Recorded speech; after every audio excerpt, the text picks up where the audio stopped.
সম্মানিত ভিউয়ার্স, আশা করি ভালো আছেন। আমি বর্তমানে অবস্থান করিয়ার মৌলভীবাজার জেলা, সিলেট বিভাগ, বড়লেখা থানা, বিয়ানীবাজার থানার মধ্যখানে বৃহত্তর সরিখান্দি বাদ্যজঙ্গল গ্রামের বালিয়াসা নদীর পাশে, যার নাম কেউ জানে না। বালিয়াসা নদী কোথায়? ওই বালিয়াসা নদীটা বৃহত্তর সরিখান্দির পূর্বপার রসকাম, বাদেজঙ্গল, মাইজগ্রাম, ওই মাঝখান দিয়েই বালিয়াসা নদীটি বয়ে গেছে।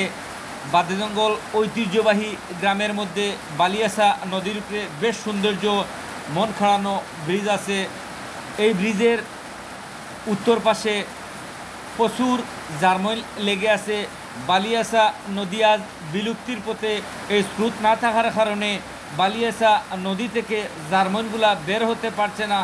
আজ বালিয়াসা নদীটি ভরে যাওয়ার কারণে বৃহত্তর সরিখান্দিবাসী পানিবন্দী হয়ে পড়েছে। এই পানিবন্দী হওয়ার কারণে এই বালিয়াসা নদীটা খনন করা জরুরি এলাকাবাসী জানিয়েছে। এই বালিয়াসা নদীটা জরুরিভাবে যদি খনন করা হয়, পূর্ব দিকে ষাটমা নদী আছে, সেই নদীটাও যদি খনন করা হয়, তাহলে বড়লেখা অঞ্চলের অনেক মানুষ পানিবন্দির হাত থেকে রক্ষা পাবে।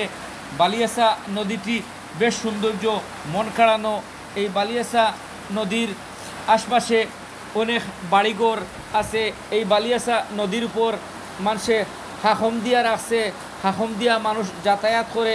অনেক জায়গায় জার্মন এমনভাবে লেগে আছে যে নদীর স্রোত না থাকার কারণে এই জার্মনগুলা লেগে আছে।